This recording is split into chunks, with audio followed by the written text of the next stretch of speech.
ओम शांति। आज प्यारे बाबा के 16 दिसंबर के महावाक्य हैं और आज के महावाक्यों में बाबा हम बच्चों को सावधान कर रहे हैं। किस बात में? मनोविकारों का जाड़ कब और कैसे निकल आता है, उसकी सावधानी दे रहे। कोई भी जाड़ निकलता है बीज से, तो विकारों के जाड़ का जो बीज है वो है देह अभिमान। देह अभिमान रूपी बीज बार बार बोने से बाबा ने कहा विकारों का जाड़ निकल आता है। और विकारों के जाड़ में भी विशेष विकार काम विकार। काम विकार के कारण से गलतियों पर गलतियां करते, क्रिमिनल असॉल्ट कर बैठते। और बाबा ने कहा तुम बच्चे अभी ब्राह्मण बने हो, ब्राह्मणों को तो अलर्ट रहना है। बिल्कुल भी देह अभिमान के बीज को बोना तो क्या देखना भी नहीं है, क्योंकि एक बाप के बच्चे, उस माता पिता के बच्चे, साकारी दुनिया में आपस का जो संबंध भाई बहन का है, अगर भाई बहन की दृष्टिवृत्ति नहीं रहती तो क्रिमिनल असॉल्ट हो जाता, कोई ना कोई गलतियां कर बैठते। बाबा ने कहा कई बच्चे बाप का बनने से पहले भी काम विकार के वशीभूत होकर के गलतियां करते रहे हैं, कईयों ने छोटी उम्र में भी किए हैं। तो जब भी जिसने जो किया इस जन्म के अंदर बाबा का बनने से पहले या बाद में, तो बाबा ने कहा बाप को लिख करके दे दो तो गलती आधी माफ हो जाएगी। यूँ तो बाबा हमेशा ही कहते रहे, आज भी कह रहे हैं कि जो कर्म गलत हमसे हो गए हैं उनकी कोई माफ़ी नहीं होती, उनके लिए कोई जो है अलग से ऐसी विधि नहीं है जो वो माफ़ हो जाए। उनका दंड तो भुगतना पड़ता है, लेकिन फिर भी राजयोग के अभ्यास से बार बार फिर वो गलतियां नहीं होती, पाप कर्म नहीं बनते, क्योंकि पापों के बोझ के कारण से ही इस समय सारा संसार दुखी है, दुखधाम बन चुका है। दुखों से छुड़वाने के लिए ही बाप को आना पड़ता है। दुखों से छुड़वाने के लिए मनुष्य आत्माएं जो कांटे बन चुके हैं, दुख रूपी कांटे एक दूसरे को लगाते रहते हैं, तो कांटे से फूल बनाने का कार्य करने के लिए बाबा को आना पड़ता, क्योंकि बाबा बागवान भी है और हम उसके बच्चे माली हैं। तो मालियों को भी ध्यान रखना है फूलों का। सबसे अच्छा किंग ऑफ फ्लावर गुलाब के फूल को कहा गया है। तो ऐसा ही फूल बनाने के लिए बाबा आते हैं, साथ साथ खिवैया भी है। तो दुखधाम से हमको सुखधाम की ओर ले जा रहे, कलयुग से सतयुग की ओर ले जा रहे, विषय सागर से क्षीर सागर की ओर ले जा रहे हैं, इसलिए खिवैया भी हैं। तो इसलिए बाबा ने जो गीत भी बज रहा था, तुम्हें पाके हमने जहां पा लिया है, जमी तो जमी आसमां पा लिया है, तो उसके आधार पर भी बाबा ने कहा इस बात को तुम बच्चे ही समझते हो कि तुम्हें ही भगवान का प्यार सारा मिल रहा है, तो इसलिए तुम्हें कोई भी गलती फिर से नहीं करनी है। देह अभिमान का बीज नहीं बोना है। बाबा के साथ बहुत ईमानदार, वफादार, फरमान बरदार, आज्ञाकारी होकर के रहना है, चलना है। यही आज की मुरली के अंदर बाबा विशेष हम बच्चों को सावधान कर रहे हैं कि देह अभिमान का बीज नहीं बोना है। सार है मुरली का आज की, मीठे बच्चे पापों से हल्का होने के लिए वफादार ऑनेस्ट बन, अपनी कर्म कहानी बाप को लिख कर दो तो क्षमा हो जाएगी। प्रश्न है, संगम युग पर तुम बच्चे कौन सा बीज नहीं बो सकते हो? उत्तर है देह अभिमान का। इस बीज से सब विकारों के जाड़ निकल पड़ते हैं। इस समय सारी दुनिया में 5 विकारों के जाड़ निकले हुए हैं। सब काम क्रोध के बीज बोते रहते हैं। तुम्हें बाप का डायरेक्शन है, बच्चे योग बल से पावन बनो। यह बीज बोना बंद करो। गीत है, तुम्हें पाके हमने जहां पा लिया है। ओम शांति। मीठे मीठे रूहानी बच्चों ने गीत सुना। अभी तो थोड़े हैं, अनेकानेक बच्चे हो जाएंगे। इस समय थोड़े प्रैक्टिकल में बने हो, फिर भी इस प्रजापिता ब्रह्मा को जानते तो सब है ना। नाम ही है प्रजापिता ब्रह्मा। कितनी ढेर प्रजा है, सब धर्म वाले इनको मानेंगे जरूर। उन द्वारा ही मनुष्य मात्र की रचना हुई है ना। बाबा ने समझाया है, लौकिक बाप भी हद के ब्रह्मा हैं, क्योंकि उनका भी सिजरा बनता है ना। सरनेम से सिजरा चलता है, वह होते हैं हद के, यह है बेहद का बाप। सरनेम से सिजरा, सिजरा माना फैमिली, परिवार। तो इनका नाम ही है प्रजापिता। वो लौकिक बाप तो लिमिटेड प्रजा रचते हैं, कोई नहीं भी रचते।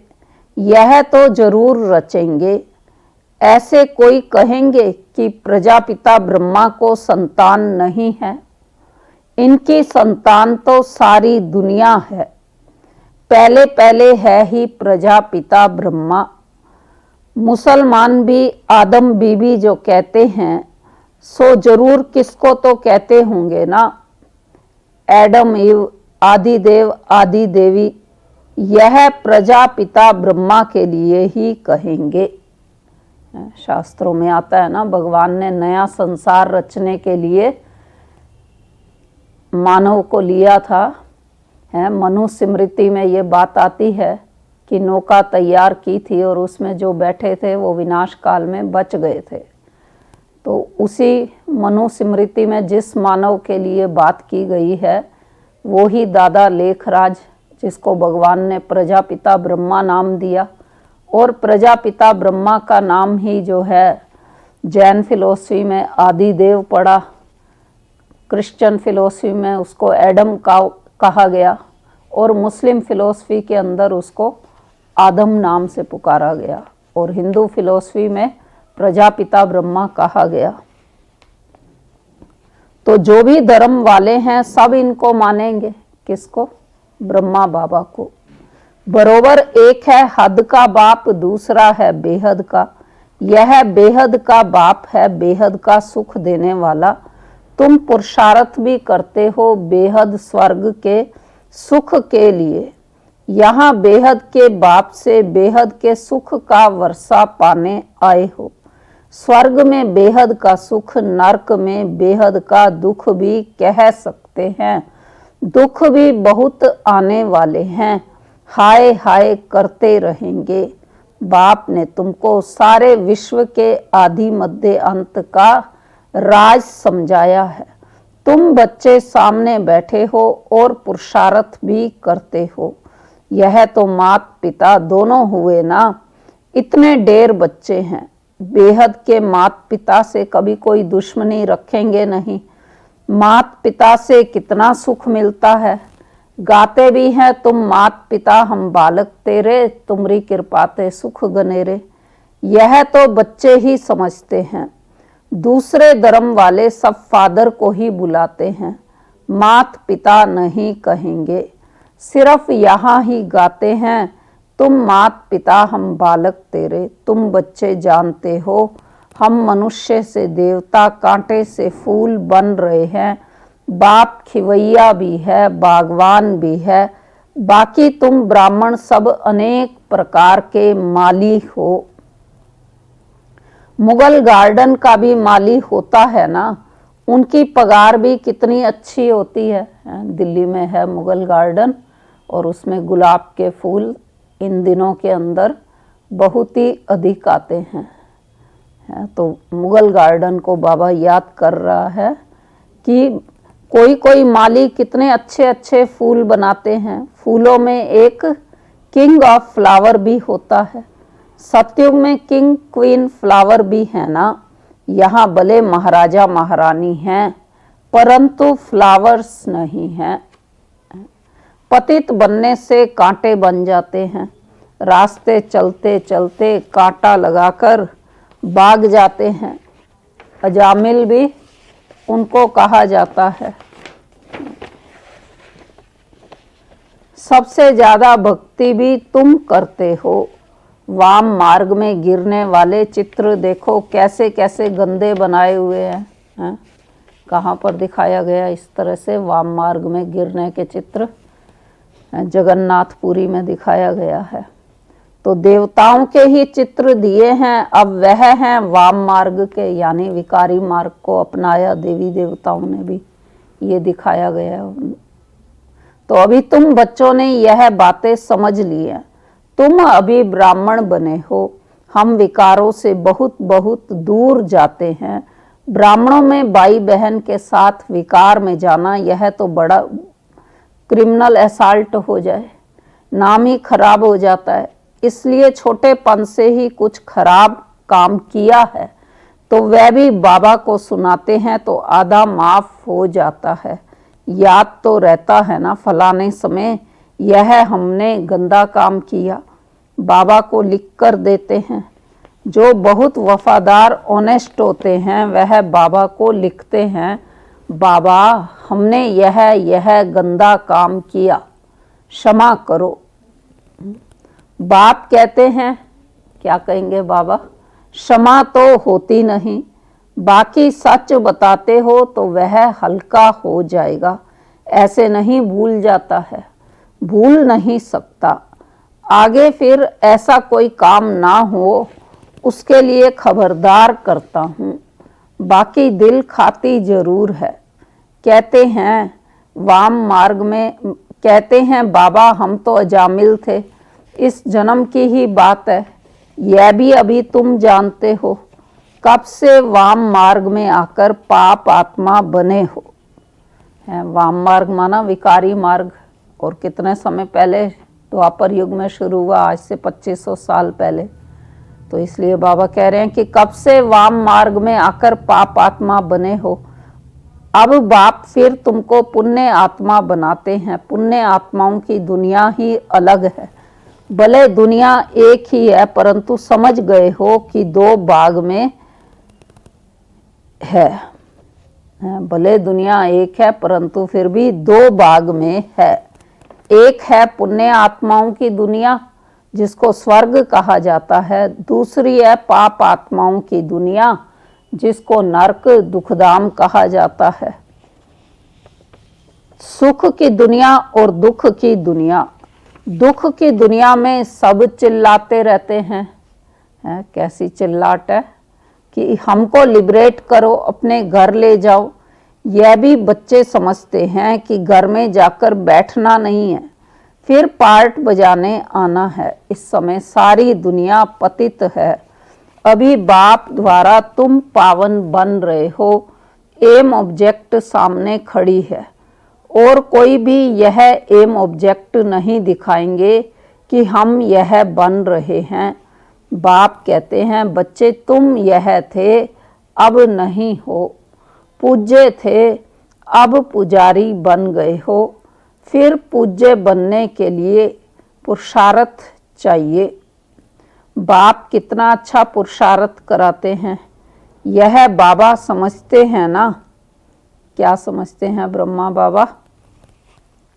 हम प्रिंस बनूंगा, नंबर 1 में है यह, फिर भी हर वक्त याद नहीं ठहरती है, भूल जाते हैं। कितना भी कोई मेहनत करे परंतु अभी वह अवस्था होगी नहीं।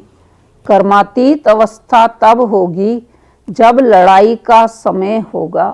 पुरुषार्थ तो सबको करना है ना, इनको भी करना है। तुम समझाते भी हो, चित्र में देखो बाबा का चित्र कहाँ है, एकदम झाड़ के पिछाड़ी में खड़ा है, पतित दुनिया में और नीचे में फिर तपस्या कर रहे हैं। कितना सहज समझाया जाता है। यह सब बातें बाप ने ही समझाई हैं, यह भी नहीं जानते थे। बाप ही नॉलेजफुल है, उसको ही सब याद करते हैं। हे परम पिता परमात्मा, आकर हमारे दुख हरो।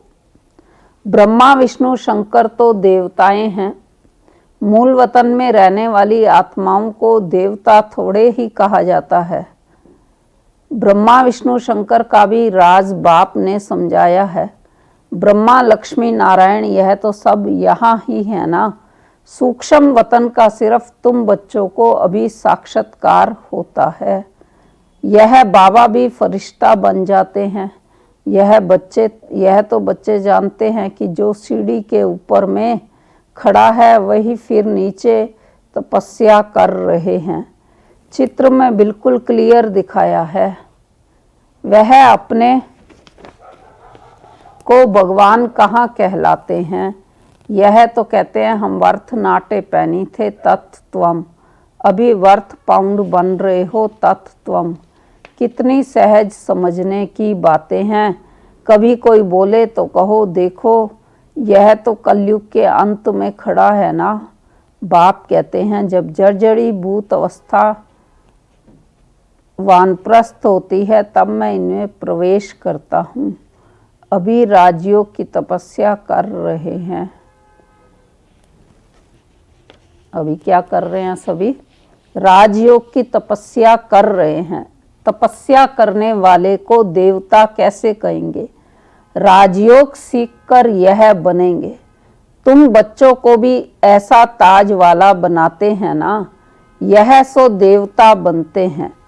ऐसे तो 10-20 बच्चों के चित्र भी रख सकते हैं, दिखलाने के लिए यह बनते हैं। आगे सबके ऐसे फोटो निकले हुए हैं, यह समझाने की बात है ना। एक तरफ साधारण, दूसरी तरफ डबल सिरताज। तुम समझते हो हम यह बन रहे हैं। बनेंगे वह जिनकी लाइन क्लियर होगी, और बहुत मीठा भी बनना है। हम यह बन रहे हैं। बनेंगे वह जिनकी लाइन क्लियर होगी और बहुत मीठा भी बनना है। इस समय मनुष्यों में काम क्रोध आदि का बीज कितना हो गया है। सब में 5 विकार रूपी बीज के झाड़ निकल पड़े हैं। अभी बाप कहते हैं ऐसा बीज नहीं बोना। संगम युग पर तुमको देह अभिमान का बीज नहीं बोना है, काम का बीज नहीं बोना है। आधा कल्प के लिए फिर रावण ही नहीं रहेगा। हर एक बात बाप बैठ बच्चों को समझाते हैं। मुख्य तो एक ही बात है, मन मना भव। बाप कहते हैं मुझे याद करो। सबसे पिछाड़ी में यह है, फिर सबसे पहले भी यह है। योग बल से कितना पावन बनते हैं। शुरू में तो बच्चों को बहुत साक्षात्कार होते थे। हैं झाड़ का जो चित्र है कल्प वृक्ष का, नीचे जड़ में भी दिखाया बाबा को तपस्या करते, और ऊपर भी दिखाया हुआ है। तो शुरू में तो बच्चों को बहुत साक्षात्कार होते थे। भक्ति मार्ग में जब नोदा भक्ति करते हैं तब साक्षात्कार होता है। यहाँ तो यह बैठे बैठे ध्यान में चले जाते थे, इसको जादू समझते थे। यह तो फर्स्ट क्लास जादू है। मीरा ने तो बहुत तपस्या की, साधु संत आदि का संग किया, यहाँ साधु आदि कहाँ है। यह तो बाप है ना, सबका बाप है शिव बाबा। कहते हैं गुरु जी से मिले, यहाँ तो गुरु है नहीं। शिव बाबा तो है निराकार, फिर किससे मिलना चाहते हो। उन गुरुओं के पास तो जाकर बेटा रखते हैं। यह तो बाप बेहद का मालिक है, यहाँ बेटा आदि चढ़ाने की बात ही नहीं है। बाकी जगह जाओ तो रुपए पैसे बेट रखते हैं ना गुरु जी के आगे या मूर्तियों के आगे, तो लेकिन बाबा ने कहा यहाँ तो जरूरत ही नहीं है। क्यों? यह पैसा क्या करेंगे। यह ब्रह्मा भी समझते हैं कि हम विश्व का मालिक बनते हैं। बच्चे जो कुछ पैसा आदि देते हैं तो उन्हों के लिए ही मकान आदि बना देते हैं। पैसे तो ना शिव बाबा के काम के हैं ना ब्रह्मा बाबा के काम के हैं। यह मकान आदि बनाया ही है बच्चों के लिए, बच्चे ही आकर रहते हैं। कोई गरीब है, कोई शाहूकार है, कोई तो 2 रुपए भी बेच देता, बाबा हमारी 1 ईंट लगा दो। कोई 1000 बेच देते हैं। भावना तो दोनों की एक है ना, तो दोनों का इक्वल बन जाता है। दोनों की भावना क्या है कि हमारा यज्ञ में सफल हो, यज्ञ में लगे, 1 ईंट लगे। तो फिर बच्चे आते हैं, जहाँ चाहें रहें। जिसने मकान बनवाया है वह अगर आते हैं तो उनको जरूर सुख से रहाएंगे। कहीं फिर कह देते बाबा के पास भी खातरी होती है।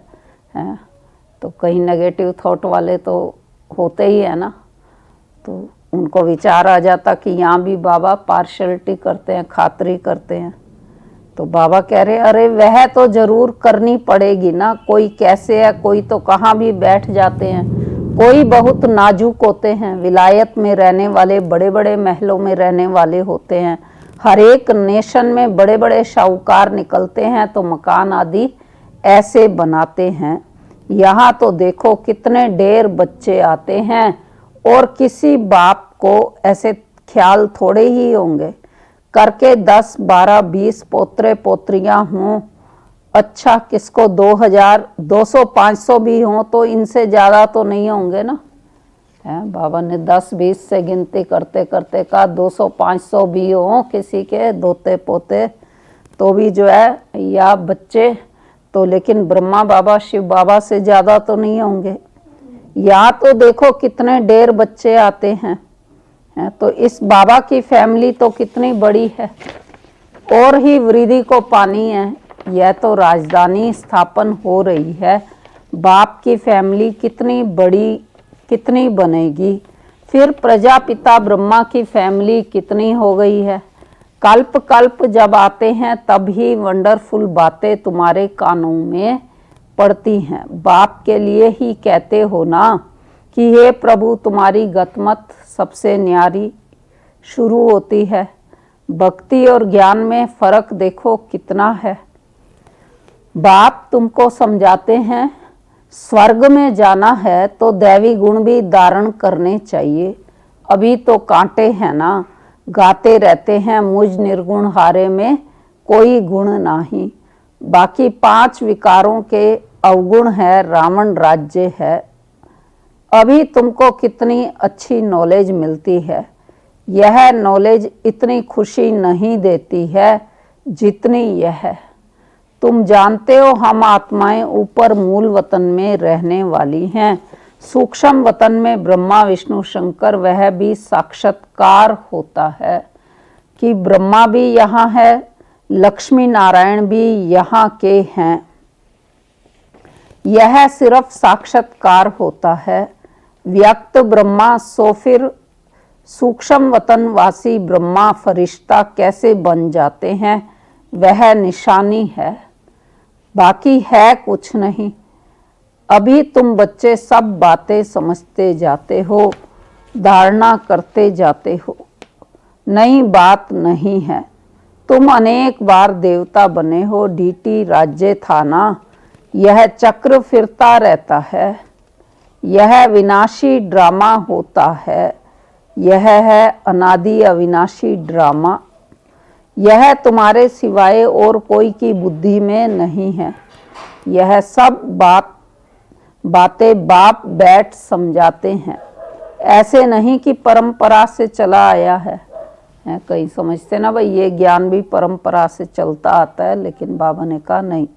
बाप कहते हैं यह ज्ञान अभी तुमको सुनाते हैं, फिर यह प्रायः लोप हो जाता है। तुम राजाई पद प्राप्त कर लेते हो, फिर सत्युग में यह नॉलेज होती नहीं। अच्छा, मीठे मीठे सिकिल दे बच्चों प्रति मात पिता बाप दादा का याद प्यार और गुड मॉर्निंग। रूहानी बाप की रूहानी बच्चों को नमस्ते। हम रूहानी बच्चों की रूहानी बाप दादा को नमस्ते। आज की मुरली की धारणा की पॉइंट है, पहली है सदा स्मृति रहे कि हम अभी ब्राह्मण हैं, इसलिए विकारों से बहुत बहुत दूर रहना है। कभी भी क्रिमिनल असॉल्ट ना हो। बाप से बहुत बहुत ऑनेस्ट वफादार रहना है। दूसरा, डबल सिरताज देवता बनने के लिए बहुत मीठा बनना है। लाइन क्लियर रखनी है। राजयोग की तपस्या करनी है। वरदान है आज की मुरली का, ईश्वरीय नशे द्वारा पुरानी दुनिया को भूलने वाले सर्व प्राप्ति संपन्न भव। स्पष्टीकरण है स्लोगन का, एक दो को कॉपी करने के बजाय बाप को कॉपी करो। वरदान का स्पष्टीकरण है, जैसे वह नशा सब कुछ भुला देता है, ऐसे यह ईश्वरीय नशा दुख की दुनिया को सहज ही भुला देता है। उस नशे में तो बहुत नुकसान होता है, अधिक पीने से खत्म हो जाते हैं, लेकिन यह नशा अविनाशी नशा बना देता है। जो सदा ईश्वरीय नशे में मस्त रहते हैं वह सर्व प्राप्ति संपन्न बन जाते हैं। एक बाप दूसरा न कोई, यह स्मृति ही नशा चढ़ाती है। इस स्मृति से समर्थी आ जाती है। तो स्लोगन है आज की मुरली का, एक दो को कॉपी करने के बजाय बाप को कॉपी करो। एक दो को कॉपी करने की बजाय बाप को कॉपी करो। अच्छा, ओम शांति।